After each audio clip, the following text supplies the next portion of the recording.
Good evening, everybody. Welcome to the Litchfield Planning Board meeting of July 20th, 2021. Would you all please stand for Pledge of Allegiance? I pledge allegiance to the flag of the United States of America and to the republic for which it stands, one nation, under God, indivisible, with liberty and justice for all.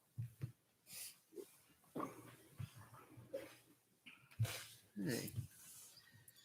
So we'll start with the roll call of members. Michael Croto, Chair. Kate Stevens, Vice Chair. Kimberly Queenan, Selectman's Rep. Ron Stevens, member. James Buffetti, member. Okay, thank you. We'll start off tonight with input on non-agenda items first. Are there any members of the public have anything for non-agenda items not on the agenda for this evening? Planning board meeting.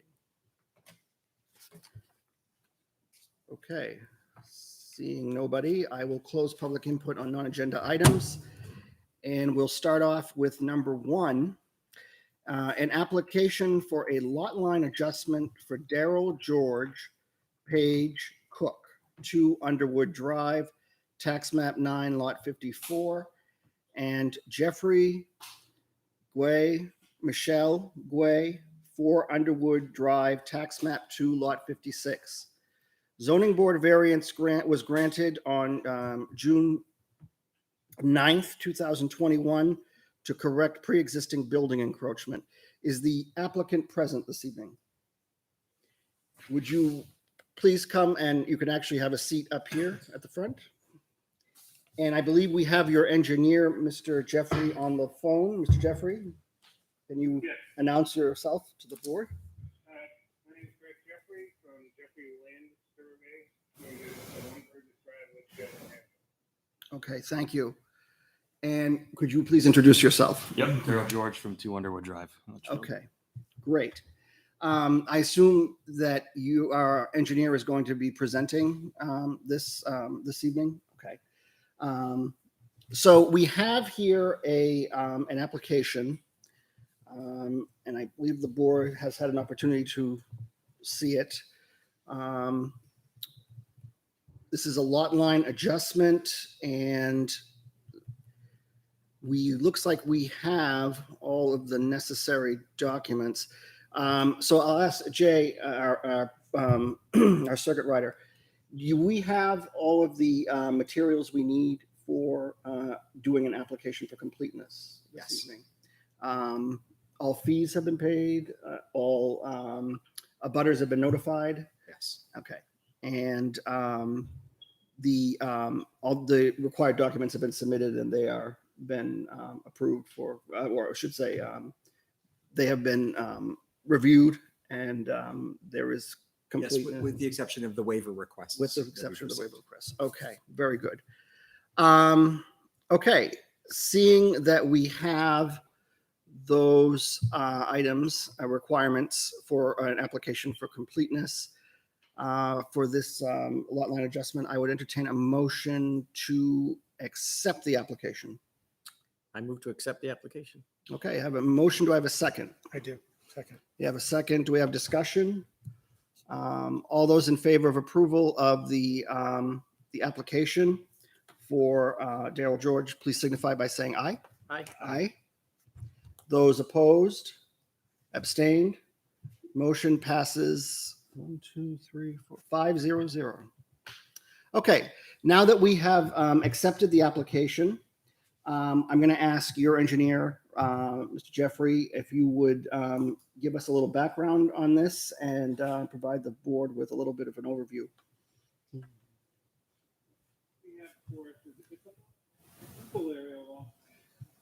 Where number 2 and number 4, they wish to alter the lot line because the deeded lot line actually cuts through the existing building at number 2.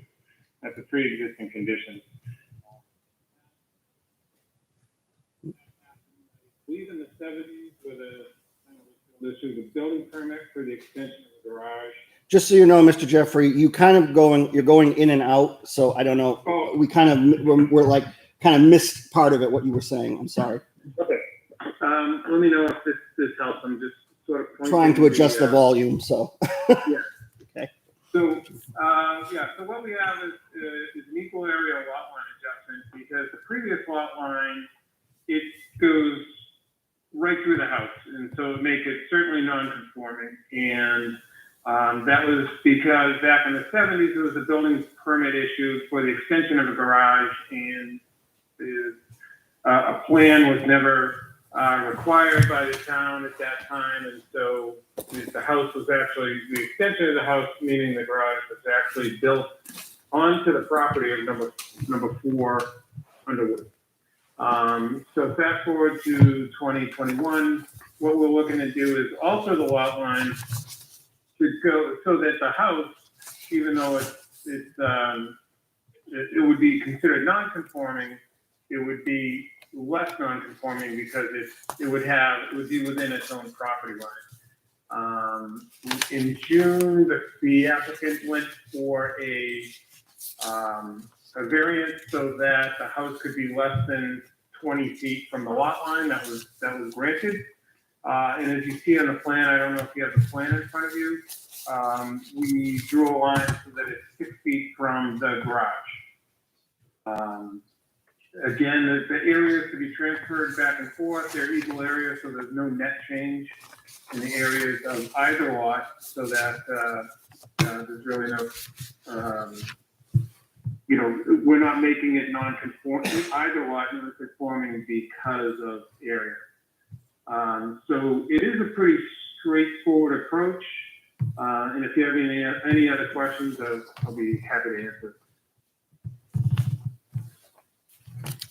Okay, thank you. Did you wish to add anything? Or is that essentially? No? Okay. All right, very good. Yeah.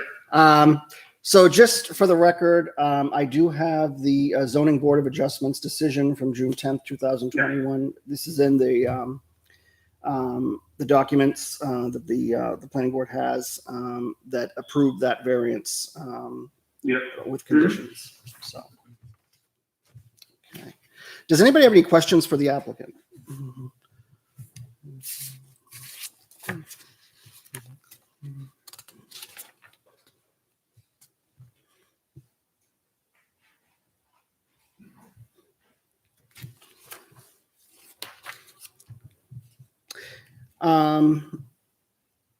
Could you have some waiver requests, I understand, as well? Or no? Yes. Yes, there are a few waiver requests. They're pretty straightforward. Okay. I could read through them if you'd like. I emailed them to both Joan and Wayne. Would you like to read them off or one by one? Jay, did you want to, whatever you would like to do. If you want to, certainly you can present. So. Okay. So I'll read them off the way I have them listed. Okay, so the first waiver is for a stormwater drainage plan, and that is 150.7Q. The requirement for a stormwater drainage plan. We believe the production of a stormwater drainage study of the subject property would present an unnecessary financial hardship to the applicant. The ordinance is in place to mitigate adverse downstream effects for larger projects with significant increase to impervious coverage. The subject project does not create any additional lots or propose any development of any kind or increase any impervious area that would contribute to downstream flooding. Therefore, granting of the waiver would be in keeping with the spirit and intent of the ordinance. The next waiver, let me just was it the intent of the board to vote on each one individually, or would you like as a whole, or I could read them all and then you vote on them as a whole, or how would you like to do that? What is the will of the board? I think we can do them as a group. Yeah, that makes sense. We'll do them as a group. So that's fine. Because what we're doing is we're just altering the existing lot line, and a lot of the waivers, they deal with things, like I said, stormwater and traffic and things like that don't really apply. So why don't I just go through them? That's fine. Okay, the next one is 530.00E and 150.7R. Perform the topography of the entire lot. The production of a topographic map for the subject project would present an unnecessary financial hardship to the applicant. This ordinance is in place to illustrate the terrain of a subject parcel pre-development so as to aid in comparison with post-development visualization. The applicant does not propose any development or construction and wishes simply to realign the lot lines of two adjoining lots so that there is an equal area of the two lots. Therefore, granting of the waiver is in keeping with the spirit and intent of the ordinance. The next one would be a traffic study, 120.1A, the traffic impact study. The production of a traffic impact study for the subject project would present an unnecessary financial hardship to the applicant. The ordinance is in place to mitigate traffic increases for larger projects with significant increases to the number of homes and daily trips. The applicant is not proposing any new development of any new lot. Therefore, granting of the waiver is in keeping with the spirit and intent of the ordinance. The next one is soil types. 530.00G, soil type and location of soil boundaries. The requirement for the client to prepare a soil survey and soil boundary map presents an unnecessary financial hardship to the applicant. The ordinance is in place to delineate the limits of the soil types, therefore the soil characteristics of the two lots to be subdivided and developed. The applicant simply wishes to adjust the lot line between the two lots. There is no new development. Therefore, granting of the waiver is in keeping with the spirit and intent of the ordinance. The next one I have is 530D, illustrate the wetland areas of both lots. Illustrating the wetland area of illustrating the location of any wetland systems on the two lots would present an unnecessary financial hardship to the applicant. There are no wetlands on either of the two lots as for, I'll read this out, Hillsborough County Registry of Deeds Plan 8081. The closest jurisdictional wetlands are possibly located near McKelvin Drive as shown on Hillsborough County Registry of Deeds Plan 23123. The proposed lot line adjustment is far from the wetlands would have no impact. Therefore, granting of the waiver is keeping with the spirit and intent of the ordinance. The last one is 530K, existing septic and water lines. The surveying of septic systems and water lines for the subject project would present an unnecessary financial hardship to the applicant. The existing septic systems and water lines are by observation well away from the area of the proposed lot line adjustment. The lot line adjustment actually moves away from the existing septic system on lot 9-54. Therefore, granting with the waiver is in keeping with the spirit and intent of the ordinance. So those are the waivers that we are applying for. Okay, thank you very much. Any questions from anybody? All right. Okay. Jay, did you have anything that you'd like to add? No, I think this is really a very straightforward application. I think they've covered the waivers that are necessary, but otherwise it really is pretty simple. Okay. And I take it there'll be no regional impact to this project. Okay. So, all right. Okay. At this time, I'll open it up to public comment. If there's any members of the public who wish to speak. If there is anybody here tonight that would like to speak, we ask you to come forward to the microphone, introduce yourself, your name and address, and you can submit your comment to the board. Okay. Well, seeing no one for public input, I will close public input and I will bring it back to the board. What is the will of the board? Do we want to approve this lot line? I think what we should do first probably is vote on the waivers as a whole, and then we'll do a motion we can do a motion if we want to approve the actual application. So at this time, I would, unless the board has anything that they want to ask or has any issues. Okay. So we have some waivers. So I would entertain a motion probably to accept the waivers as requested for subdivision reg section 530G, soil types and location of soil boundaries. Site plan regulation section 120.1A, traffic impact study,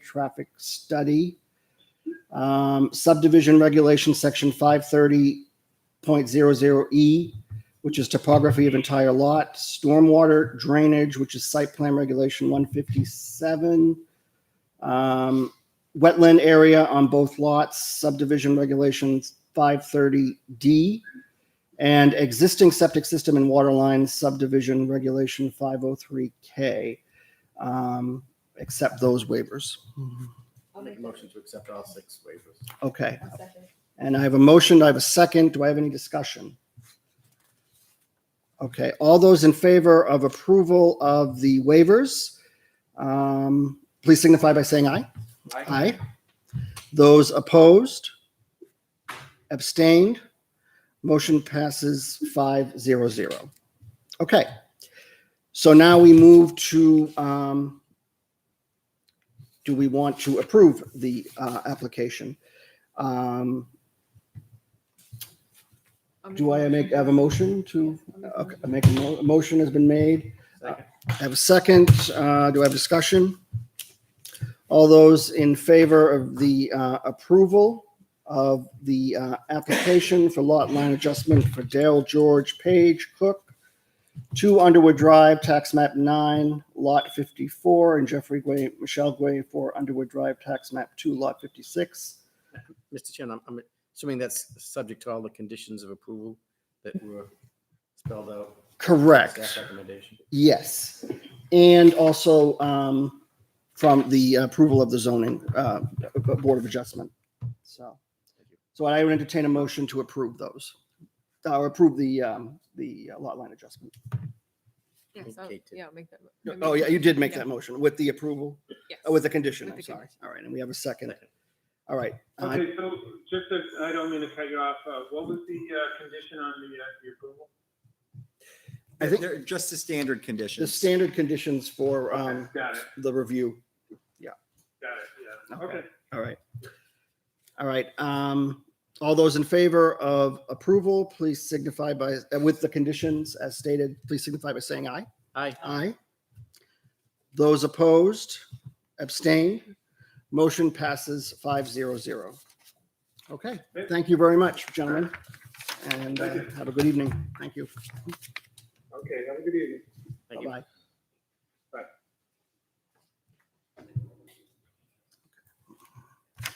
That's all? Oh. What's that? I will have to recuse myself for the second item. Well.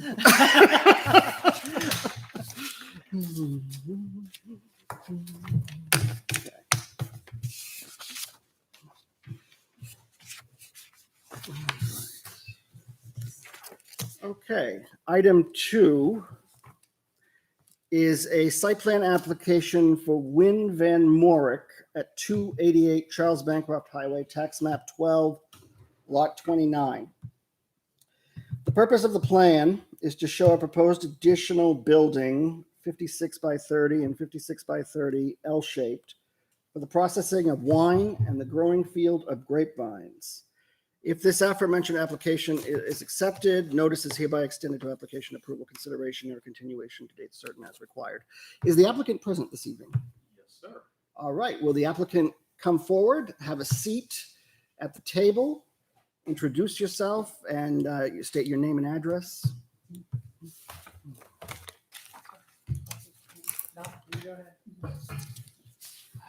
Good evening, everyone. I'm Win Van Morick, the crazy guy who's going to try to open a vineyard here in town.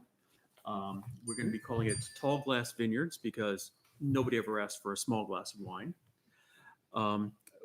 My wife, Kim Queenan, who's on the selectmen board, will be the co-owner of the property. And the future owner of the property, our son Riker, is also present. So we'll do this. The engineer for the project is Mr. Mike Granger, and he'll be going over the technical aspects, and I'll be kind of filling in the spaces as required. And I believe there are some other people here who may be speaking one way or other to this project as well. Okay, well, thank you. Welcome. So before we get started, just got to double check. We're going to do what's called a application for completeness. Excuse me. Sorry about that. Application for completeness, which is basically a paper exercise. We make sure that we have all the required documents that have been submitted to the planning board, and that we have all of the fees paid and abutters have been notified. Jay, I know Joan is not here tonight, but I cover with you, have all the fees been paid, abutters notified, and all the required documents been submitted and approved by you. Yes, they have. And I will note that the applicant did deliver waiver requests on the town forms this evening. Okay, and I believe I have those right here. Yes. Great. Okay, great. All right.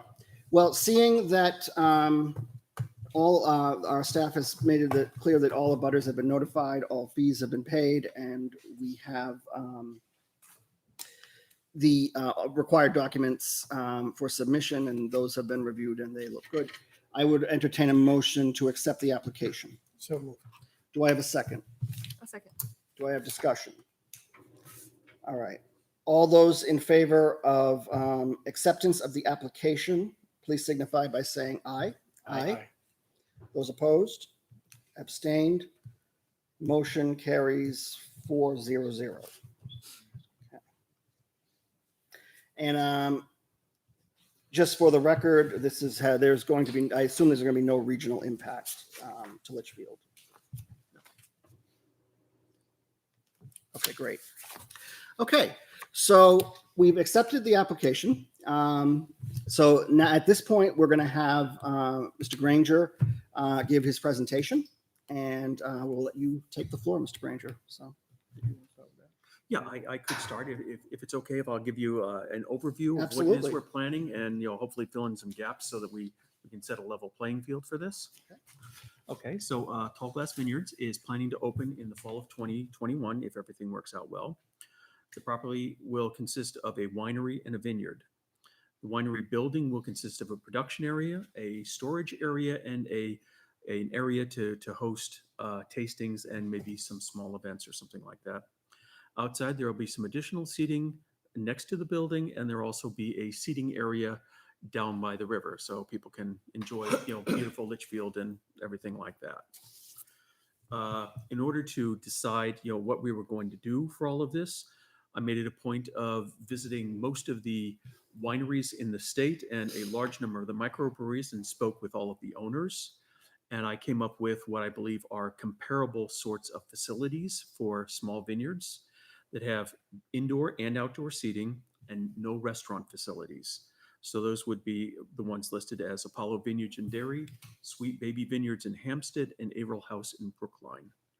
This is to kind of set the record of saying that, we're not going to try to do a Flag Hill with, hundreds of people seating for events, or a LaBelle in Amherst or a LaBelle in Derry, where we're going to have large facilities or something like that. At this point, that is, well beyond the scope of what we're trying to do. Okay. What we're looking for about is a small place where we're going to be doing this. These wineries that we're talking about as comparables have 20 to 25 people at a time. They host some small things like crafting classes, parties, business meetings, and weddings. And we think that that would be something that, would be comparable for what it is that we're going to be doing. These other facilities, they stated that some of their biggest regrets were that they didn't build big enough to start with, and that they didn't, allow for enough growth So what we did is we're basically overbuilding for what we're hoping to require in about 10 years. So it may look a little bit bigger than what our plans are, but that is just to allow for growth because I'm too cheap to pay for it 3 times. So that's why we're doing it that way. The buildings on the property, there is currently an existing home which is undergoing renovation. We hope to have that available soon and rent that out to a family to keep the property occupied. There's an existing pole barn which was converted into a chicken coop. We're going to convert that back into a barn where we're going to be housing the equipment for the property. There is a pool on the property which will be removed. We're not going to just fill it in and throw everything into it. We're going to properly remove everything and try to keep this as pristine farmland as we possibly can. And that's going to be part of our parking space in the future. The beverages that we're going to be making at Tall Glass are strictly regulated by what we can do by the federal government and by the state government. The federal government is the United States Code and Title 27. The New Hampshire laws are listed as RSA Section 12, Titles 175 to 80, and the New Hampshire State Liquor Commission laws as described in chapters 100 through 1100. Those clearly define what it is we can do, how we can do it, when we can do it. So, we're pretty tight as to, what we're allowed to do. We just, can be creative with everything else. The products we're going to be producing are wines and ciders made from fruits, including grapes, obviously, and grains. And as much as possible, we're going to try to source locally supplied products so that, we kind of keep it, in town and as much Litchfield as possible. And if we can't get it in Litchfield, well, we'll try to go to, surrounding towns for anything that we need to do. We want to keep this, New Hampshire first kind of thing. We'll also serve non-alcoholic beverages, not limited to water, soda, coffee kind of thing, for people who are going to say that they're a designated driver, or for people who want to visit the facility and don't want to partake of our beverages. That'll be clearly a mistake on their part, but we're going to allow for all that. The food. We are not planning on doing a full service in any way, shape, or form at this point. Should someone require that, we're going to require that they're going to have to bring in catering or something like food trucks or something like that. And for that, we already have designated parking spaces where those vehicles can be located. We may offer some small finger foods as allowed by the New Hampshire state laws and the New Hampshire Department of Health and Human Services, which is Section 10, Title 143, as to what we can serve and how we can serve it. And those kind of foods are only going to be available in paired with someone purchasing a wine wine or beverage at the property. This is, again, not to be that we're going to be a restaurant or anything like that. So we want to set that.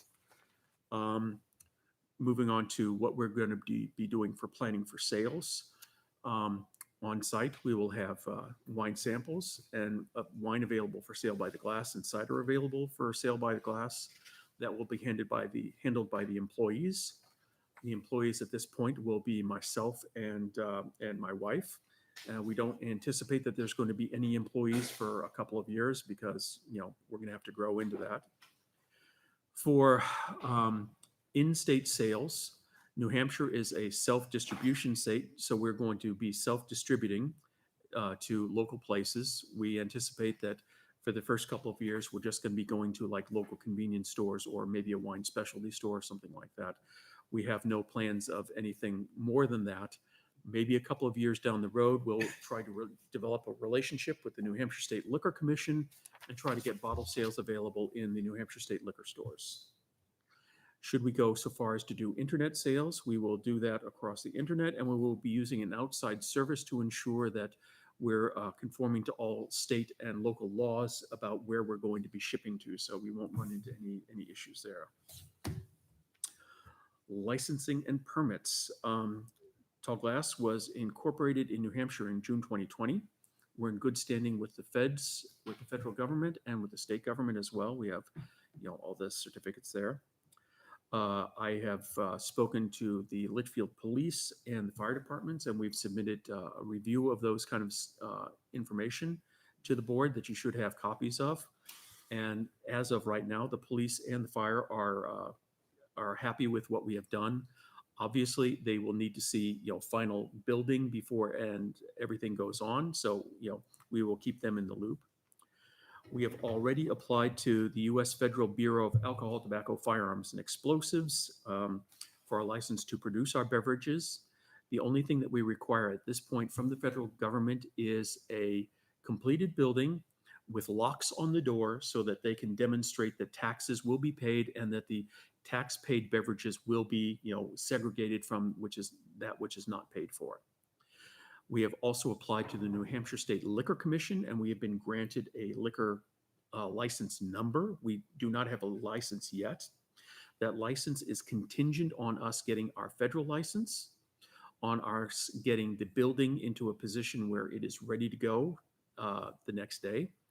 We need to have a certificate of assembly, which is going to be granted by the town. Aside from that, everything is applied for, so we're ready to go from legal standpoints also. Employees, as I said, right now we're not anticipating bringing any other employees on other than my wife and myself. We're both over age 21, fortunately or unfortunately, how you view that. So we don't have to worry about service of issues, and we obviously will not be serving anyone under the age of 21. In a couple of years, when the vines get ready, we may bring on some seasonal employees just for the purposes of harvesting, and that should be just a couple of 3 or 4 days of the year in the fall to take care of that. The hours of operation, typically these small wineries are open on a Thursday evening, late afternoon to evening, a Friday, similar kind of thing, and then Saturdays and Sundays from noon till about 5 or 6 p.m. We don't anticipate that we're going to be doing anything different than that. The rules by where we can be open are listed in New Hampshire State Laws, RSA Section 12, again, titles 175 to 180, should anyone wish to follow that up in detail. Traffic impact on the area. We don't anticipate that there's going to be any traffic. We're not anticipating anything more than maybe 10 to 15 cars at any time. We don't anticipate that we're going to be having more than 20 people at a time at any place, in the tasting room. Again, this is based on the comparables of similar facilities in the area. So we don't think that that's going to be an impact. We have sufficient parking for them, and the parking is sufficient for not only the cars, but should emergency response vehicles need to be summoned, there should be more than sufficient space for them to get in as well, even though the parking lot is taken up or full. We have made additional spots available, like we said, on the parking structure already for someone if they're going to bring in a food truck or a catering truck that will not occupy any of the spaces that we are setting aside for customers or for employees. Deliveries will be, just small deliveries from an Amazon or USPS or something like that. That'll be on an infrequent basis. Shouldn't have any impact on traffic. The only thing that we may see is twice a year harvest in the spring. If we bring in fruit from South America, it'll probably be a semi-truck, a cooled semi-truck that will come in. And they love to come in at really annoyingly early times in the morning, like 4 or 5 in the morning. And we offload those. And then there may be a similar truck coming in the fall with grapes from California. If we ever get that far, again, South America, we probably won't do. We're going to try to, do with what we're growing locally. But those are the only anticipated, large vehicles which would ever be on the property as well. And that is my overview of the property. And with that, I would say I'll let Mr. Granger get in and speak all the technical things. Okay, great. Does anybody have any questions at this point? I do. I just have one Go question. ahead. Parking, how many vehicles do you anticipate the capacity being parked? I'm going to defer to Mr. Granger on that. We actually have a parking plan which has like 25 or 26 parking spaces that is now on the plan. It's on sheet 3, I think. But the site consists of 5.3 acres. At least half of it is going to be agriculture. We're putting a building on. We're going to remove the pool like Wynn said, plus the barn is going down near the pool. And that's where the parking area is. There is that single-family home on that is being renovated, and there are 2 parking spots set aside for that. The house consists of town water, or the site has town water, and it's a big enough piece of pipe that we can hook onto it to supply water to the winery. It's got an improved septic system that will go in front of the building, the pros building. And we've applied to DOT for an expansion of use on the existing paved driveway. I don't know if it's said or not, that's going to be the only paved part of the lot. The rest of it will be a gravel parking lot and a gravel driveway to the building itself. We have looked at the drainage. We have a drainage ditch going across between the vines and the building, which will catch all the drainage and push it off into the brook eventually. If I Where it may, will be treated. the drainage ditch is something that was pre-existing and over time has eroded. And so what we're going to do is we're going to reestablish what was already there and correct any issues with it so that we don't have any issues of impact on accidentally letting anything get back into the Merrimack. We want to make sure that we preserve that as much as possible. Correct. Is there a stream on? There's a stream to the north north. side? Yes, there's a stream to the north that goes between 296 and 288. And does that go into that come from the river? No, it goes into the river. It Goes drains into into the Merrimack River. Yes. From the Dalton Farm on the other side, street, Okay. eventually gets into the river. A drainage ditch hooks onto that, or will eventually let the treated runoff into that, basically up where the stone bounds are, behind a pole barn, actually. You know. But that's 400 feet away. It will be cleansed by that or treated. So the water going into the drainage ditch will be coming off of The building, okay. correct. And And the parking any lot. concerns about that water then eventually finding its way into the river? It will eventually find its way into the river, some of it. A lot of it will be dissipated into the ground. Yeah. But we have a treatment swale there. That's a Oh, okay. drainage ditch with a treatment swale, I understand. you know, Yeah. basically behind the building, the proposed building, all the way to the brook, up near the pole barn. You know, just to make sure that we don't get contamination, you Yes. know, Yeah. that kind of stuff. And this spring on the river itself, me, my wife, and my son took over 24 tires out of that area and about 25 bags of garbage out of there. So there's still some stuff which we couldn't get to because it's buried. We need to bring in a piece of equipment to get some of that, but that's planned for next spring to get that out of there. We're trying to, return the property back to as good a position as we can possibly bring it. We want to make sure that this is, the land has been here before we were here. It'll be here a lot longer than we will be here.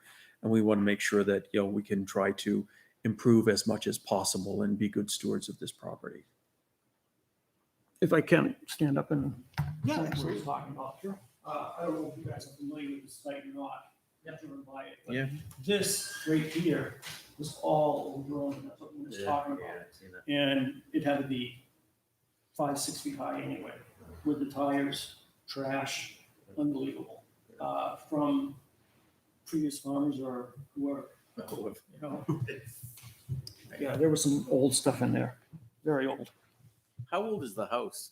Existing single-family house? The house was constructed in 1895 for the daughter and son-in-law of the owners of the original property. The White House across the street, the 2-story, 3-story building, was the original house, and they built this property, the house and the barn, for them in 1895. There's evidence from Stephen, as told to us by Stephen Kalawa, between the existing building and the barn on the adjoining property owned by Ms. Jacobson, there was at one point a stone foundation, but we can't find any evidence of that anymore. That was a house that was there pre that, and whoever owned that property at that time had the 1 mile of property where they owned from 1 mile from the river all the way back to, I guess, what would now be Albuquerque. And that property has been split several times, and Mr. Dalton currently owns most of that property. We do have spots for snow storage. Snow storage for the parking lot. And I show on one of the, that one, occasional tent area near the parking lot, between the parking lot and the building, right in there, would be for, the events, small events. And the seating is just to the left of that, the outside seating. We also have there's an existing dirt trail or tractor trail, whatever you want to call it, up the side of the property for plowing or for hoeing, whatever you want to call it. And we're going to maintain that and make that a walking trail. And on the following sheet, he plans on putting a gazebo up there if people want to walk up there with their glass and sit down for a while. And that's still, I don't know if you noticed, the top of the bank, we're staying 50 feet off the top of the bank, and that gazebo is probably another 20, 25 feet off of it, so that we don't have to worry about someone falling into the river. And I think I mentioned that we have a DOT. We haven't got the permit yet, but it is pending. I'm in contact with them. Are restrooms available for those who have an event? Pardon me? Are restrooms available for those who have an event outside? There are 2 restrooms in the building itself, but if he has an event of 50, 35 people, I'm sure he'll provide, outside. Should we ever get that big, from your mouth to God's ear, Okay. then we will of course provide, appropriate facilities. Exactly. Happy to answer any questions. So 25 parking spaces as is planned. Mhm. If there's overflow, if there's If there's overflow, there should be sufficient grassy area to handle that. We don't anticipate that under normal circumstances that we should overflow that. And, we're not in the position at this point to say that we're going to be hosting large events or gatherings or meetings or something like that. Should that happen, then obviously we'd have to come back and get some sort of a variance or an allowance from the Litchfield town government. But could events be held in the building that you're constructing? Yes. Or would they be outside? I know there's an No. area for tents. No. Well, the intent is that, that small gatherings may be inside there. We've already been approached by several people for example, a charity event that's normally been handled in Litchfield that's been canceled for years because of, for the past 2 seasons because of COVID. And they may not be able to get access to the school facilities where this holiday event was held in the past. They've asked us if we would consider hosting it inside of our building. We feel that that's a reasonable community kind of thing, and we would be more than happy to help host those kind of events. But if somebody just visited and went in just to taste wine, Mhm. would there be chairs and tables for people to sit at? Absolutely. Okay. It's a lot easier to drink wine when you're sitting. Okay. I think you've got it set up for 20 or 15 The each area. the interior size where there's a space for 2 small bathrooms and then a what they call a warming kitchen. It's not the intention there to be doing any sort of cooking or anything like that. At this point, there's even no plans to put in a stove or something like that. Strictly a microwave for me to heat up my lunch, in the winters or something like that. Do you have to provide food, even if it's like cheese and crackers? If you have wine tasting and people can drink wine even in small quantities, do you have to Do you have to have food available? According to the New Hampshire state laws, RSA, the RSAs that I mentioned, section 178, I believe, section 11, the answer is no, you do not have to provide it. We will possibly provide some of that. We have to see how we're going to do that. The food has to be handled in a certain way, and it can only be handled from someone that has a New Hampshire state licensed facility for that. That's really beyond the scope of this meeting. If you'd like to, I'll happily sit down afterwards and bore you with all kinds of rules and regulations, and also the rules from the New Hampshire Health and Safety organization, or whatever it is. Their section 143A about safe food handling and things like that. I'm good. You don't- Okay. You don't need to bore me with it. Okay. Do you want to show them a picture of the building? It's just the outside. and then- Well, I think that you may have that. Yeah, but it's not. Yeah. So there should be two Yeah. views of this. Do you have the color artist representations? I did. I had those up earlier. I can put them back, or we could speak to these, whichever you prefer. If you I think the color Right ones, there. yeah, right there. So the upper view is what people will see from about that view is what they're going to see from the road. The building is going to be aligned with the property line, not necessarily with the road. So from the front there, you'll see that on the extreme left is going to be the storage area. The middle area of the building there is going to be the production area. People can look into the windows or through the windows inside and see me, the little troll, making the wine and all that kind of good stuff. The other room is going to be the event area or the tasting room area. The difference is instead of a single door there as an entrance, there is actually now a double door there. So, and there should be a light above that so that it's easily identifiable as being the place. There is a wraparound porch, as you can see. It's about 8 feet wide, so people will have some tables outside, so people can either sit inside should they wish, or on a nice summer day sit outside, or when we get that far, the outside seating, there should be a seating area so people can sit outside and enjoy themselves. Is there going to be like tours of some places have you go into a winery or something, you can tour, or a brewery, you can tour the brewery, you can tour the winery, anything like that planned, or? Sure, I'll probably be doing that. People have some great interest in doing this. For me, it's just wine's an easy process. It's make the yeast happy, then get out of their way. They do all the work. Great wines are made in the vineyard. You try not to mess them up in the winery. So, the lazier you as a winemaker you are, typically the better the wine is.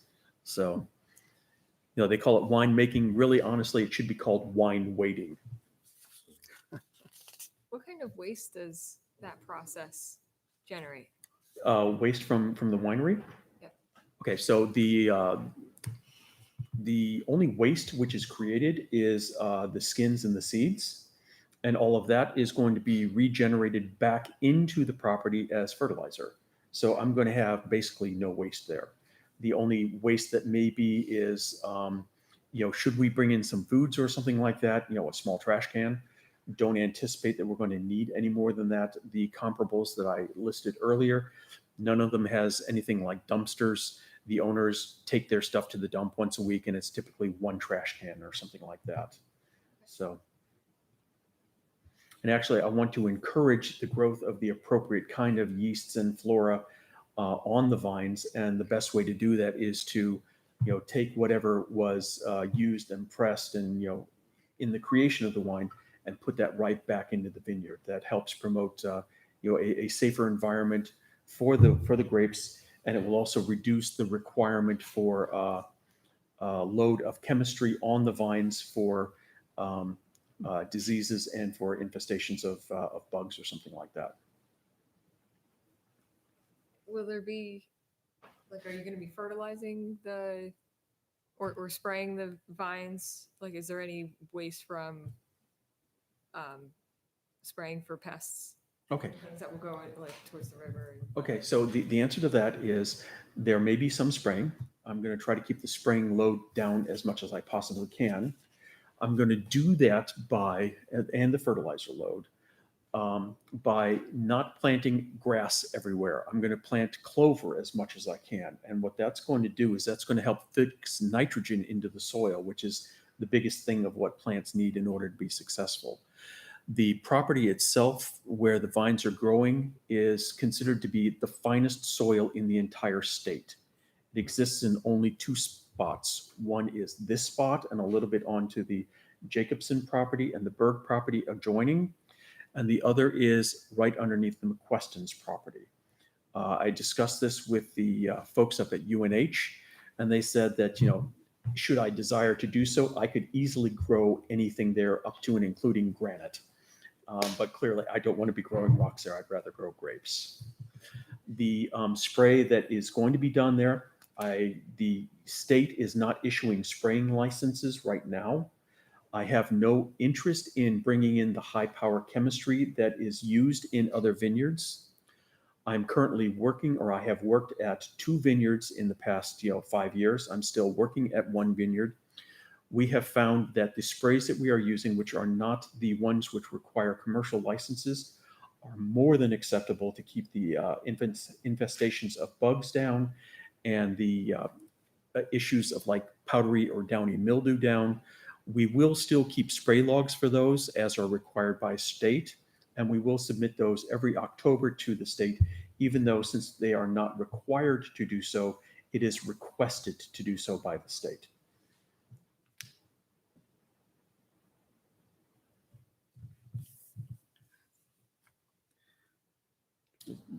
And you'll be open year round?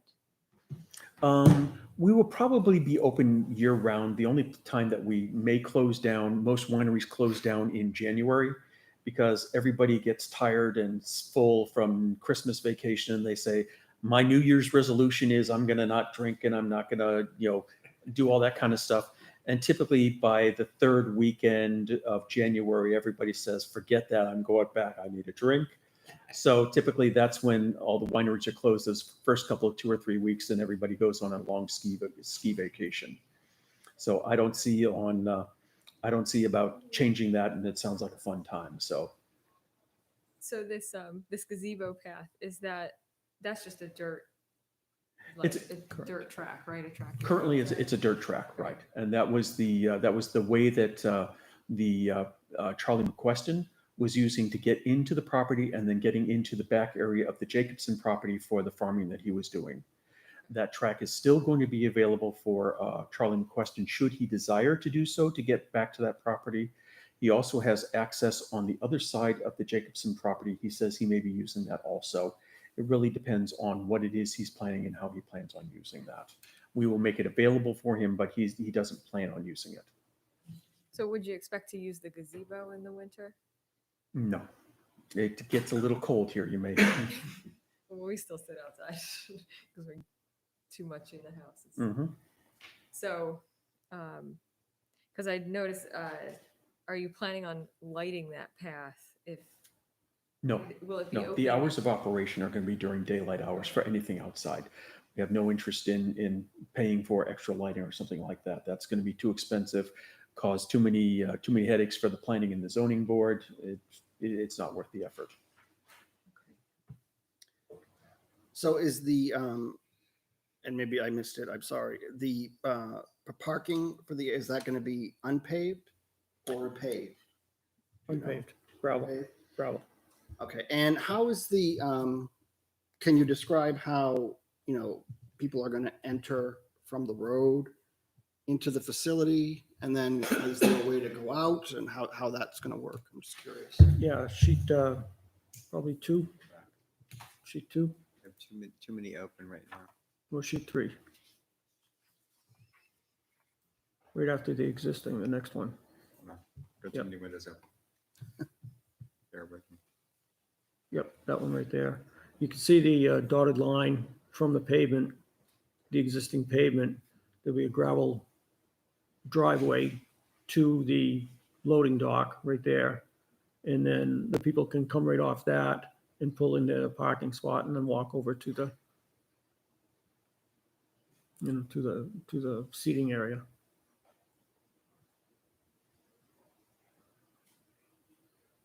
And it's only basically 110 by 110.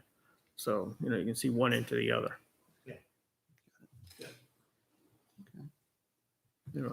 Like Wynn said, the anticipation is 10 cars at most at any one time. When you go visit a winery, one car's in there, 3 people get out, you taste it, you buy a couple bottles, and then you leave, and another person comes. You gonna have are you gonna put have a sign at some point? Oh, sign location? Yeah. Sorry, there is a sign location right there, Okay. right past the driveway. It's Because- the black dot. Yeah, the black dot right there. Oh, okay. And, got it. and heading south, once you pass the existing house, you'll see the winery and there's the sign right there. Yeah. I don't think he's anticipating putting a sign up right now. Right? Not anticipating No. putting in the sign. Yeah. And then we're also limited by RSA 178, I believe, as to the kind of signage that we're allowed. They're very strict about alcohol signs. So we're going to have to work with the designer to come up with a sign and the proper way to illuminate it, which would conform to the RSA of the state before we come before the board and ask for that. I noticed this evening we have with us our town engineer, Lou Karen. Hello. I should have introduced you earlier. I know that you have some comments that you'd like to make this evening, so I give you the opportunity to address those. Well, the plans I got on Friday evening, so I really didn't get a chance to look at it very much until Monday, until yesterday. And I did a field trip yesterday and walked to the back of the field and get a better sense. Went across the street, see where the brook was crossing 3A, and I could hear a lot of water, but the vegetation was so thick I could not see any water.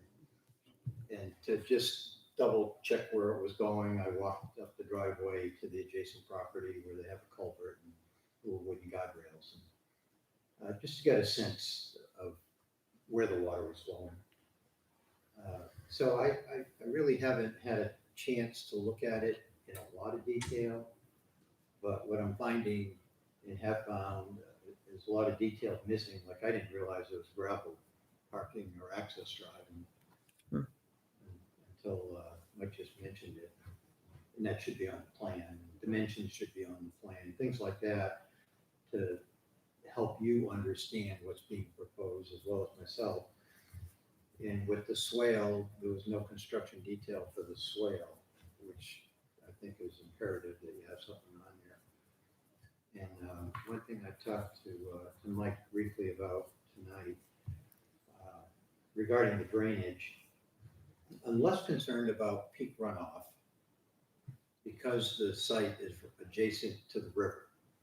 And if you understand how the Merrimack River peaks, it's about 24 hours from a storm that comes across New Hampshire before you get a peak in Hooksett or Litchfield in this general area, about 24 hours. So it makes sense to me to let water into the river before the big peak comes, rather than hold it back and add to the big peak. So I'm less concerned with detention or retention. Water quality is another issue.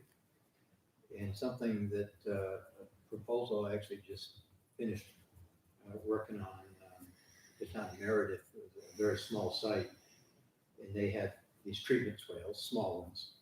And what we did is add a rain garden type treatment for water quality. So trench maybe 3 or 4 feet deep. It has stone on top, and then filter material, and then stone on the bottom with an underdrain. And it would serve 2 purposes: for infiltration, which is probably not a lot, but they're not generating a lot of new water here, especially now that I'm understanding their gravel parking lots. If it turns to pavement, that's a whole nother issue. But it adds to the water quality. So anything that runs off into the swale and into this so-called rain garden is probably a term you've heard. this is a linear rain garden, and it's probably a recommendation I'll make from a water quality standpoint to protect anything that discharges from the site into the brook. It'd be cleaner. And talking to the owner today, I don't believe the site is within the PFOA zone, review zone, whatever they're calling it. So that's the issues that we run up north with the warehouses and things where they can't remove soil from the site. Doesn't apply down here, although I don't expect they're gonna remove anything from the site. Everything will be preserved, it's all alone. So, now that I have a full-size set of plans, what I'll do is take a look at them and then get together with Mike. We will go over some of the things I'm looking for. And it's basically information that would help a builder build it and to help anyone looking at the plan understand what's being proposed clearly. I mean, a simple note like gravel parking with a cross-section that shows what the components are of the gravel parking lot. Just things like that. Okay. Thank you very much. Jay, you have anything to comment? I had a couple comments similar, just denoting what is paved versus unpaved dimensions of the parking spaces. I did also note that the applicant did reach out to the police department, the fire department. We didn't have formal letters, but the applicant sent me an email outlining both of those conversations. I then forwarded that to the deputy fire chief and to the police chief for confirmation, and I did receive responses back today. So we could certainly read those into the record this evening, if that's the pleasure of the board. Okay. Grab my phone and do that now. Sure. It's easier than me trying to get out of this site. I'm afraid to do that. So if you don't mind, I will go through both. Okay. And I should say that if that's okay with the applicant, I will read that. Absolutely. So from the applicant to me, Jay, at your suggestion, I've spoken with Deputy Chief Doug Nicoli of Litchfield Fire Department to discuss the plans for Tall Grass Vineyards. We reviewed the plans for the building and the property, and as well as discuss topics including 1, access by the fire department to the building and the property. 2, chemical storage and safety precautions. 3, heat, smoke, and CO2 detectors in the facility, as well as fire extinguishers and first aid kits. 4, ability to move fire and rescue equipment into the property. 5, planned use and events that might be held in the future at Tall Glass Vineyards. Mr. Nicole stated that he was satisfied with the plans we have in place. I assured him that we would continue to work together to ensure that Tall Glass Vineyards is and remains a valued business in the Litchfield community. And so as I noted, I forwarded that to the deputy chief, and he responded, "Hi, Jay. Yes, Wynn and I met and went over his plans for the business and the property. We did discuss the topics he mentioned above. The only thing we didn't see was a plan for the fire detection for the building. Wynn will get that to us in the near future for the fire inspector to review. But other than that, we are satisfied with what we've seen so far." And of course, that would be related to when the building permit is applied for. And then similarly with the police chief. Jay, at your suggestion, I've spoken to Chief Sergeant of Litchfield Police Department to discuss the plans for Tall Glass Vineyards. We reviewed the plans for the building and the property, as well as discussed topics including 1, lighting of the building and property. 2, security of the building and property. 3, access by the police to the building and property. 4, planned and anticipated traffic to Tall Glass Vineyards. 5, planned use and events that might be held in the future at Tall Glass Vineyards. Chief Sergeant stated that he was satisfied with the plans we have in place. I assured Chief Sergeant that we would continue to work together to ensure that Tall Glass Vineyards is and remains a valued business in the Litchfield community. And the response I received from the chief: good afternoon, Jay. I had a great conversation with Wynn last week. We spent about 45 minutes discussing his business plans, a review of his civil drawings, along with any safety concerns or questions that I had. So that was an accurate representation of our conversation. Please let me know if you need anything else. Respectfully, Ben. you. And of course, we did receive 3 waiver requests this evening. Yes, I was just about to segue into that. Did you want to talk about your waiver request, Mr. Ranger, or just briefly? What you're requesting? We're requesting a traffic study waiver, traffic impact study. We don't feel that it's necessary because of the limited number of cars that are going to go in and out of there. It would be an added cost to the client. And the spirit and intent of that ordinance is to protect cars and make safe entrances and exiting of the property. And I don't think it warrants it. It's because of the number of cars. There's ample sight distance for safety going in and out. The other one, I believe, is lighting and landscaping of the parking lot. Lighting of the parking lot would be an added cost to him.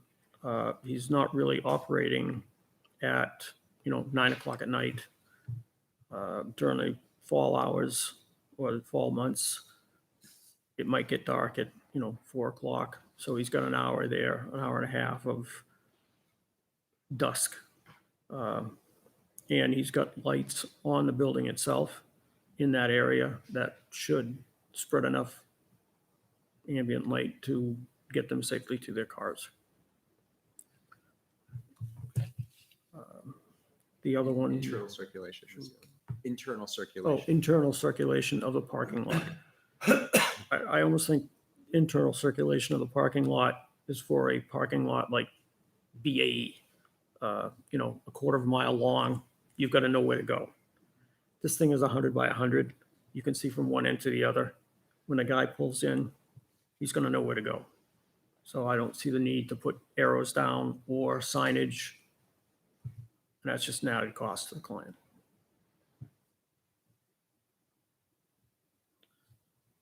Okay, thank you. All right, at this time, I'll open it up to public input. If there's any members of the public who wish to comment on this application, I ask probably that you might want to come to the table and introduce yourselves if you're going to speak and state your name and address. So if there's any members of the public, please feel free to come forward now. And yes, please come forward.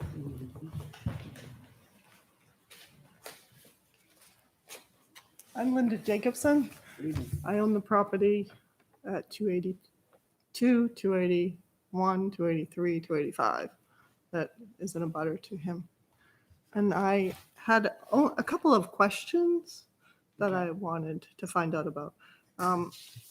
Wynn and I talked about putting up some kind of arborvitae's or something along the property line to separate between his winery and my barn and the land that's farmed by McQuestions at 282, and I don't see that on the plan.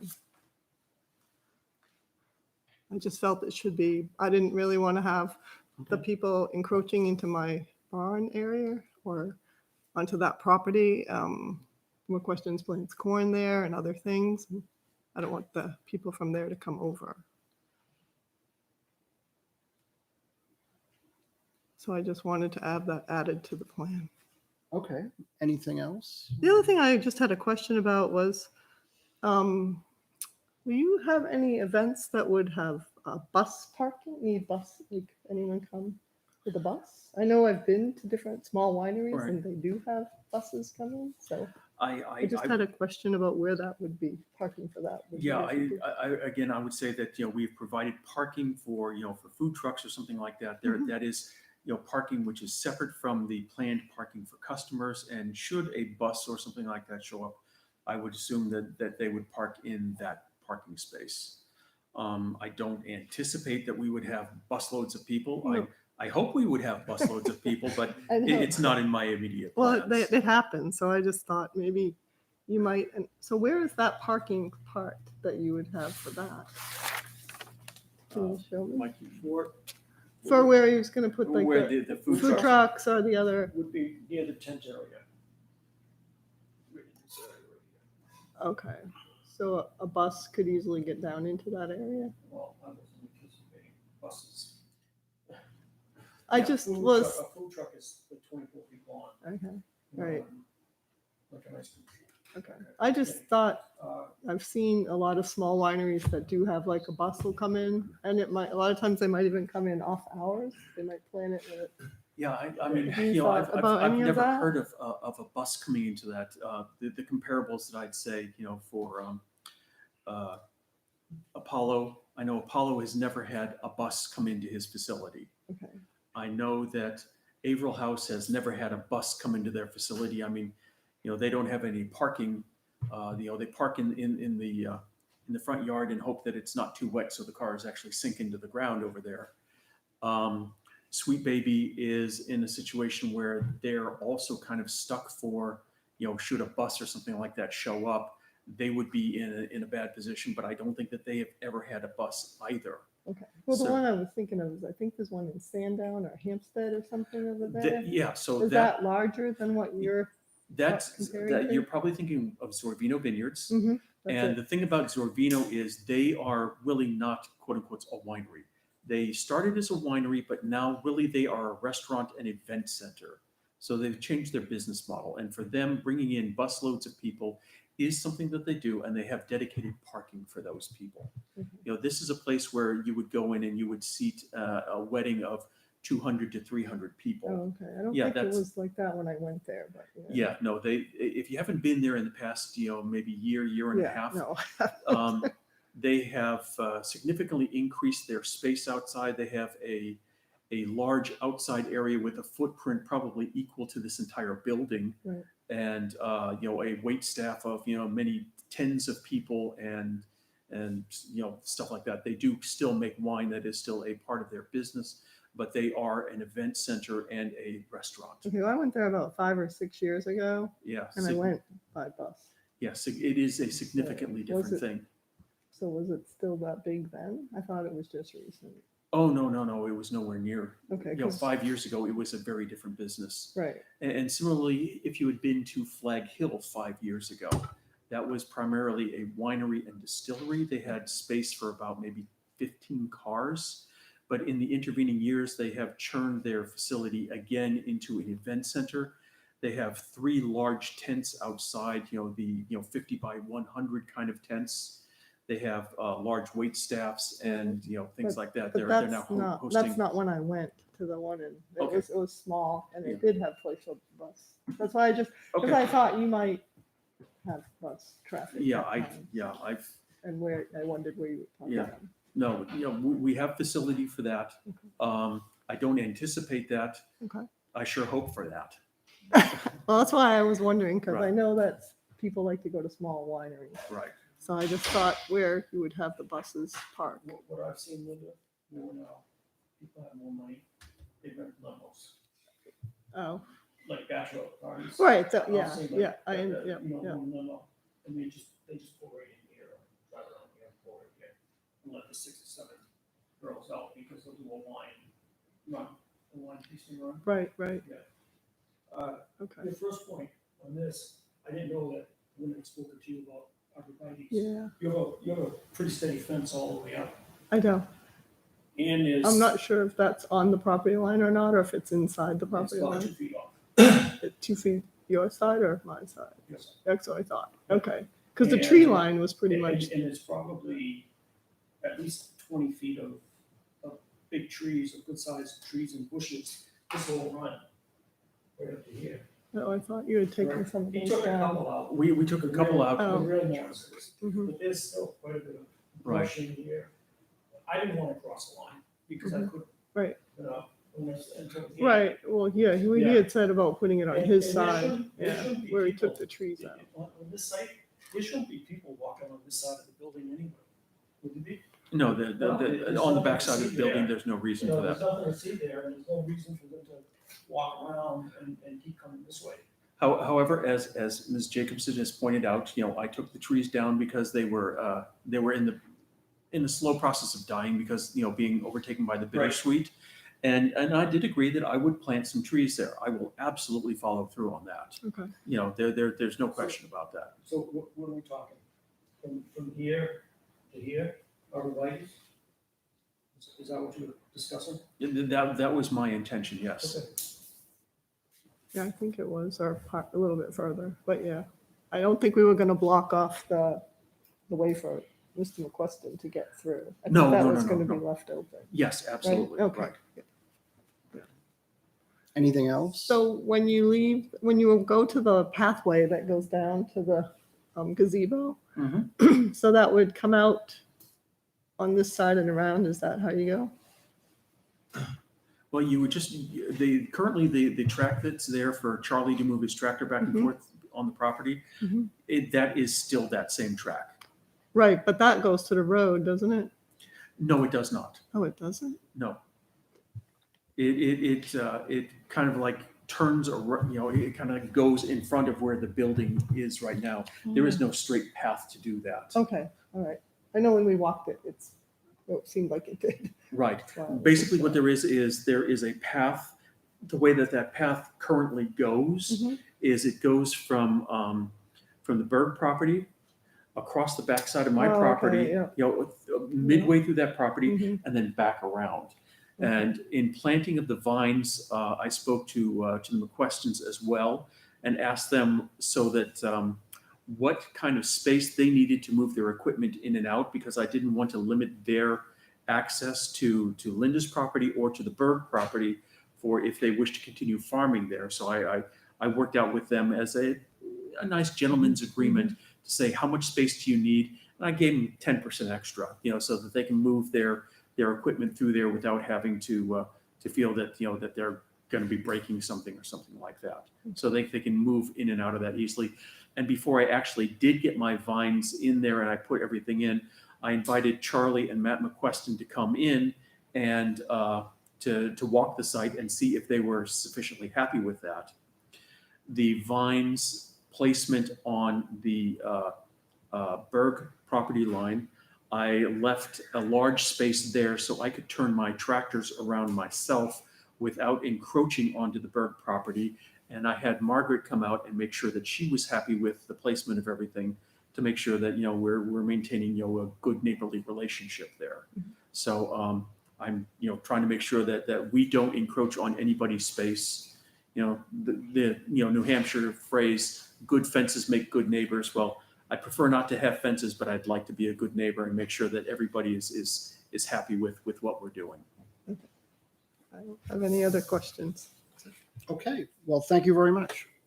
Appreciate your comments. Is there anybody else from the public? Hi, my name's Joe Simino. I live at 6 Shirley Way. I'm here not just as a resident, but as a contractor who will be doing the site work preparation for the vineyard. So I'm here to answer any questions from the execution of the site plan standpoint. Okay. I don't have any other questions though. Does anybody have any questions? Thank you. All right, well, thank you. Anybody else? Okay. Thank you. So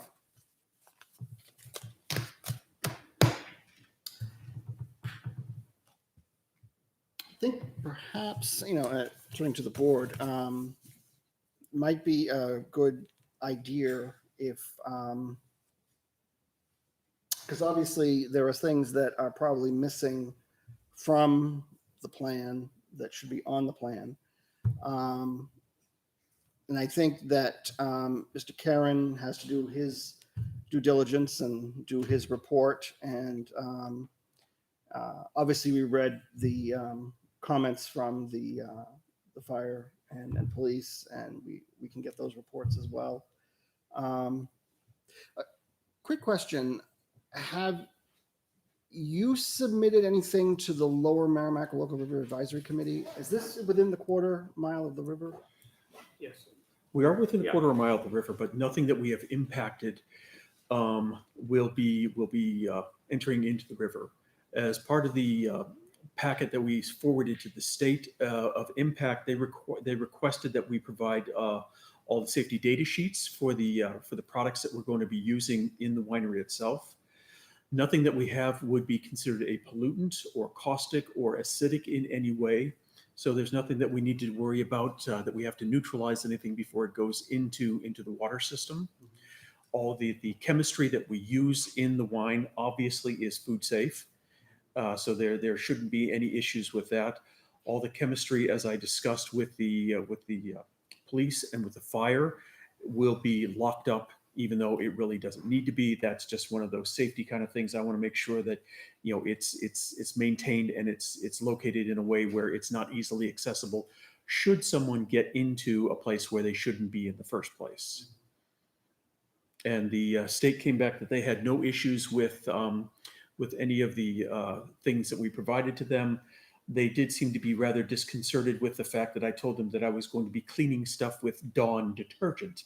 They thought that, I should be using much stronger chemistry or something like that. And I pointed out to them that, that's generally acceptable kind of cleaning material. And should we need anything else, the other chemistry that we have, which is all food safe and not caustic or acidic, is considered more than sufficient to the job. Much of it was actually developed for the Coors Brewing Company. And so that's considered currently acceptable practice in the winery and brewing industry. All right. Okay. And you're going to be using, you said you're going to be using town water? Is that what you said? Or is it the public water access? Pennachuck? Pennachuck, yeah. Okay. So that's pretty much the largest use in wineries of this size is for the sanitary facilities, shall we say. The cleansing of everything that we need to do is only once or twice a year at the time when we're setting them up for use or cleaning them at the end of that time. That's not a very significant draw on that. The vines themselves are going to take care of themselves. They put roots down 12, 15, in some varieties will go down as far as 20 feet. So there's no need for irrigation for that. And the soil is more than capable of holding enough water, even in the drought years, so that the vines will be deep enough they can find their own water. So we don't anticipate that we're going to have to do any sort of irrigation either by the well, which is on site, or town water, or as some of the local farms, they draw water from the Merrimack. We don't anticipate that we're going to be doing any of that. As a matter of fact, the vines like to be little mistreated. The droughts last year in California produced a spectacular crop this year, which is going to make the wines for this season something that you want to get as much as you possibly can and hold for years to come.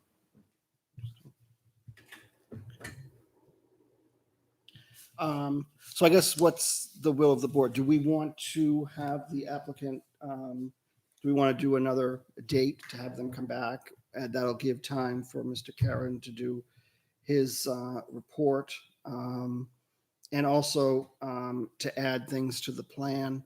I believe the stuff that Jay mentioned this evening regarding the parking and that it's going to be unpaved, and It sounds like we might need like an overflow parking area. Like there's not, or for food trucks, there's nothing written on the plan about where the food trucks will be. I think that by having the parking as large as it is, we've already accommodated for something like that. There's space for 25 cars. We believe that at most a reasonable amount would be 10 cars. So having space for my car and my wife's car as the only employees would be 12 to 13 cars. There should be more than sufficient space for a food truck to come in, as well as should there be something, the emergency vehicles could all still access that when we would consider that we're, doing our full load of people. So we believe that the parking is sufficient. So the food trucks would be in the parking area. Yeah, I thought you were talking about they were going to be in the grass by this. Either in the grass or off, off in the corner of that parking area. Yeah. So it just, it would need to be like on the plan that might be overflow or food truck parking. if they're gonna be using the grass there. Be marked on there. Yeah, I would agree. Is that something that could we not get a go ahead, but with the stipulation that that information needs to be provided, within a short amount of time? I would like to point out that we are in a little bit of a time crunch at this point to get the building up and to still be possibly able to take advantage of fruit harvest this year. We're in a little bit of a time crunch for that. And should this get continued for another 2 weeks or something like that, it may potentially throw us, into a place where we can't get access to the fruit, which would be a very large burden on us as a business for trying to get any sort of business lifted off this year. What do you think? Yeah, obviously. Well, I don't see anything about the plan that would be a deal killer. I think most of what I'm looking for are details that will help the contractor back there know exactly what he's getting into, and anyone doing the inspection will know what to expect by having details on the plan. The swale was a separate issue, but there was no details on the swale other than I'm gonna put a swale here. And those kind of details need to be on there so that we all understand what's being proposed. So anyone's checking later on, the building inspector or somebody knows what they're looking for. But it's not a deal killer. I mean, all this is, it's not impossible. It's actually fairly straightforward, and Mike can take care of that. And so it doesn't sound like that there's a disagreement about the details. It's just that the details need to be on the plan.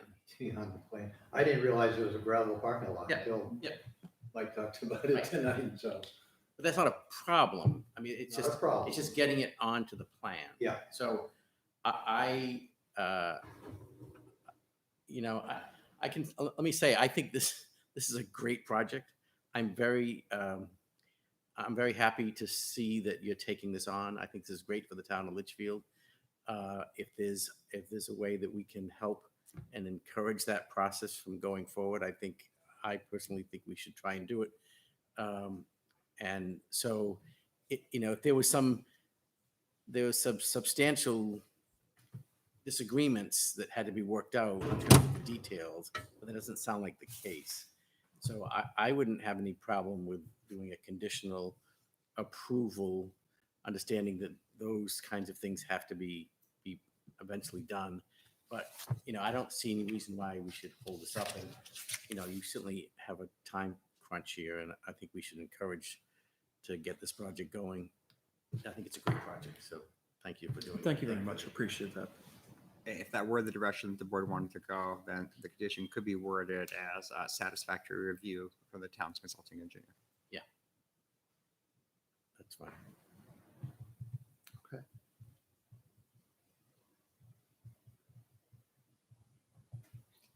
Does anybody have any? Is there a way to give them the okay for the building? Which is your concern right now. You want to get that building in. We need to get that building in, exactly, because everything is holding on that building. And, the swale, which is being, discussed, we're absolutely, we know that has to be done. The biggest thing that we're trying to do with it is it existed before. Unfortunately, over the years, it was degraded. We're trying to reestablish it and, do the right thing for the property and do the right thing for, containing appropriate runoff into the Merrimack. Currently, stuff may be leaching off into the Merrimack, because it's not set up right, and we're trying to stop that from happening. So this is a reconstruction of something that was previously there, which, again, in the spirit of trying to be good stewards of the property, we're trying to put things to right and make sure that we don't encroach negatively and impact negatively the environment that we're in. Again, why we're beating the clock is we need a building to make the wine. Right. And the harvest is gonna come due, and if we don't have a building, we can't go to the grapes to make the wine. So that's why we're a little stuck.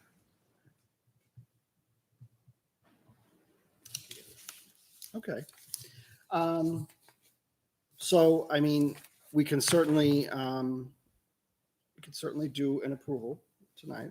I just want to see what the will of the, I mean, how you folks want to, Is there a way to Proceed. just do the building without the rest of the plan? you know, I don't think you can, no. I don't think you can either. Yeah, it has to be inclusive. We don't have lighting around the building. I know you said there would be lighting, but it's also not on the plan and the land. Well, landscape. we actually did submit some lighting, a document about lighting for the property. The lighting that will be on the property will be on, if we had the image, on the two gable ends of the building and over the doors. And that would be, of course, on timers, and I don't want to talk any more about that because that goes to the security of the building and also access to the building by the fire department and by the police department. We did discuss that and they're happy with what we are providing. Typically, what we would see in a set of approved plans is probably manufacturer's cutoff of what it looks like. So they, there's a big concern about light pollution. So typically what we would see on a set of site plans is, this is the kind of fixture we're gonna have, and it shows the light bulb and the shade and everything else. You get them right from the manufacturer, not AutoCAD. Right. Although I'm not sure you have AutoCAD. But cut and paste works. It does. So it's not an unusual request to give them the information they need, or what these things are gonna look like.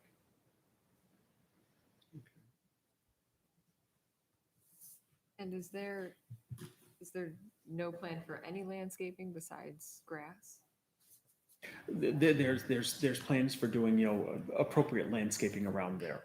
At some point, people would like, people will want to see something which is visually appealing. So, plenty of flowers and planters and that sort of thing. I don't plan on putting any more trees into the environment other than the arborvitaes that were agreed to. And maybe some other things, as visual barriers as required along the sides of the properties. But anything else would end up shading the vines, which would be detrimental to the health and production of the vines.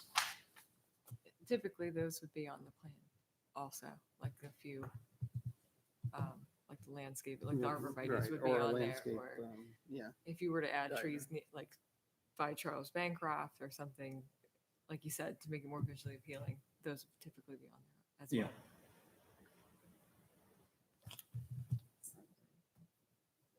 Okay. I think that was all that I had about Okay. plans. So we do have, we have the two waiver requests. I'm sorry, three waiver requests. Does anybody have any questions on those? I know that those were, okay. So I have a motion to approve sections 150.4, traffic impact study, section 150.5, internal circulation plan, section 120.14-1, interior landscaping or greenscape parking lot areas. Do I have any discussion? That's just for inside the lot, right? One What's that? comment. Oh, I'm sorry, go ahead. Since they've applied for the DOT permit, I'm sure that the DOT is gonna be looking at traffic. They'll come up with their numbers, and also site distance. That's all part of the DOT permit review process. Okay. And so this waiver for the landscaping was just for inside the parking lot that you're talking about. You don't want to put like a. Yeah, we don't want to put something like an island in the middle of that would restrict the flow, or quite frankly, me having to plow this thing out in the winter. Okay. Anything else? Okay. All right. All those in favor of approval of the waivers as requested, please signify by saying aye. Aye. Aye. Those opposed, abstained, motion carries 4-0-0. Okay. So the waivers have been approved. So that leaves the approval itself and of the application. So what is the board's will?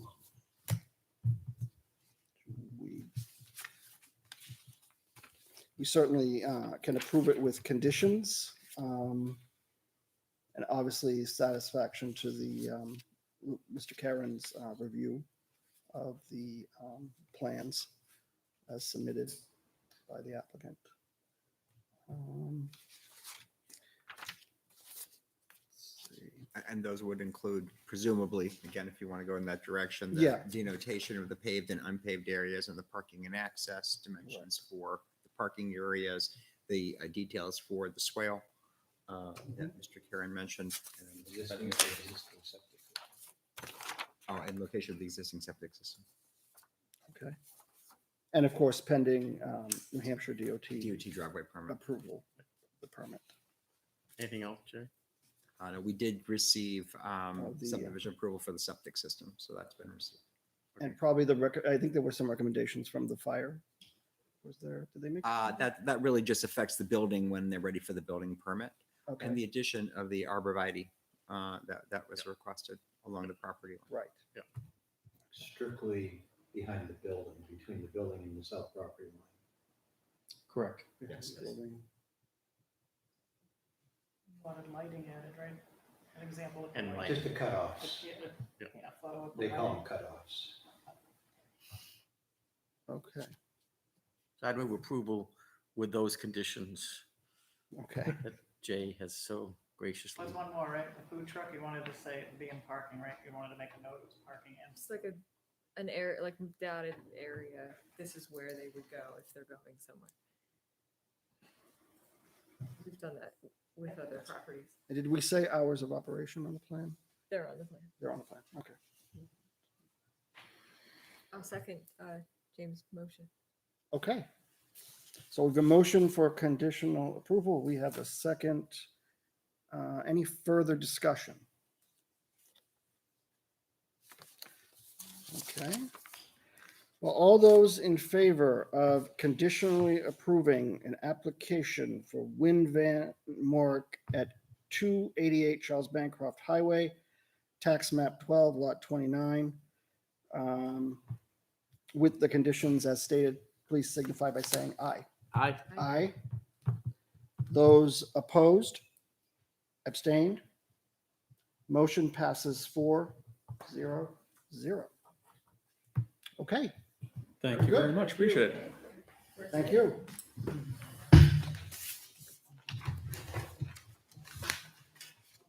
Right there. Okay. Do you want to take my keys? No. Yes. Okay.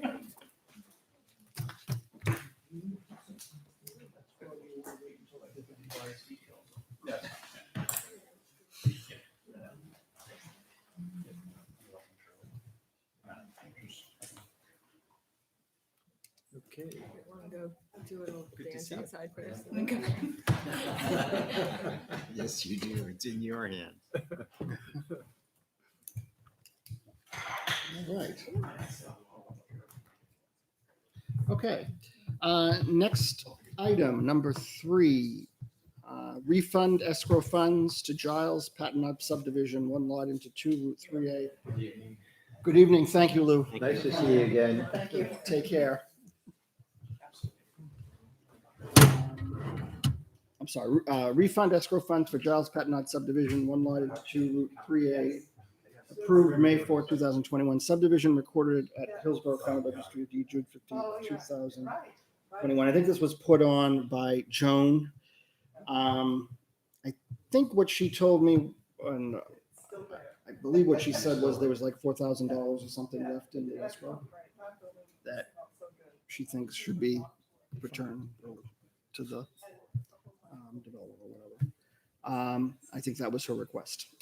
Well, it's good enough for Joan. It's good enough for me. Well, okay, well, then I'll entertain a motion. Make a motion to refund the escrow funds. Okay, Second. Giles Patent subdivision. all right, I'll second. and we have a second. Any further discussion? All right, all those in favor of the refund for escrow funds for Giles Patnut subdivision, please signify by saying aye. Aye. Those opposed, abstained, motion passes 5-0-0. Okay, welcome back. Thank you. Approval of the July 6, 2021 minutes. Did anyone have an opportunity to take a look at those? Yes. Any questions, concerns?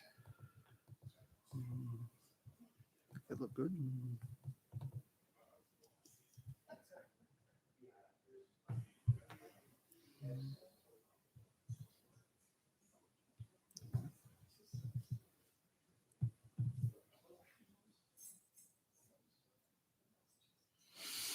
Okay, I'll make a motion to approve the minute. make a motion. Okay, I have a motion. Do I have a second? Terry here. Second, discussion. All those in favor of the approval of the minutes of July 6, 2021, please signify by saying aye. Aye. Those opposed, abstained, motion Abstain. passes 5-1. 4-0. I'm sorry, 4-1-0. 4-0-1. Yes. Oh, Right. I'm going crazy. Okay, all right. Let me do that again. That was very bad. 1, 2, 3, 4, 5. Yeah, you're right. 4-0-1. Thank you. We'll edit that part. Please. Okay. All right. Any other? Oh, well, I probably passed over it. Committee reports. Are any reports of any committees? Do you have anything, Ken? Nothing to report, just the next meetings. Board of Selectmen meets 6:30 PM on Monday, July 26th, here at the Town Hall. And National Regional Planning Commission's commissioner meeting is September 15th at 7 PM at your facility at 30 Temple Street in Nashua. I want to note they're always on a tax day, just letting you know. Always my quarterly taxes are due. Oh, I have a meeting. And that's it. All right. Let's see. The Capital Improvement Committee meeting did not happen last night due to the fact that the zoning board, I guess, had a meeting here, but also the fact that didn't get noticed. So we will have another meeting, hopefully in the near future. Should keep abreast of that. The Conservation Commission will meet at the beginning of August, the first Thursday in August. I did reach out to the chair of the Conservation Commission. He plans to be at the meeting on the 17th of August when Rick Charbonneau, Morgan Hollis, and Jim Petropoulos, I believe, are coming in to talk about permitted uses, zoning. So they'll be here. And I think that is it for me. Anybody have anything else? Yes. Yeah. Did we discuss the email from Laura Gandia? Oh, yes. Well, actually, that segues, I guess, into any other business. Okay. So we will be discussing that. Yes. So we received an email from Laura Gandia, who is I think the acting chair of the zoning board. She like us to comment on a special exception. Jay, maybe you could fill in what that's about. Yeah, so there are two special exceptions, wetland special exceptions for encroaching in the buffer that are pending before the zoning board. And they would like comments from the planning board and apparently really want comments from the planning board on these so that in order to schedule these hearings. So it could be simple. It could be, the planning board has no concerns. It could potentially be the planning board has reviewed them and has no comment. Or it could be that we have comments. I have to say, I have not had an opportunity to really review the plans themselves. One of them, is not likely to come to the planning board. One of them is likely to come to the planning board. Barron's. I did find one of the applications, but I was searching through old messages and I couldn't find a copy of what was submitted to the ZBA for the Barron's. So I was trying to find that today, but I couldn't. I think I can find the other one. I think it's on the one for Barron's, unless it's been updated, because I have an email from Donna Barrow on June 16th. I was looking and looking. I couldn't find it. I'll forward that to you. I'm sure I've got it somewhere. I was just looking in the Somewhere, wrong right? name. I think I was looking for an email from Troy. I was looking for an email from Laura. I didn't think of that one. Google changed those. So I have to figure Does she out. need it right away? How soon does she? Yeah, I guess that's the question. The next zoning board meeting is what, like the third week of August, probably, right? Yeah, third Monday in August. I always look at the calendar. Where's the calendar? I don't want to. I'm going to unplug. I don't want to be searching for stuff.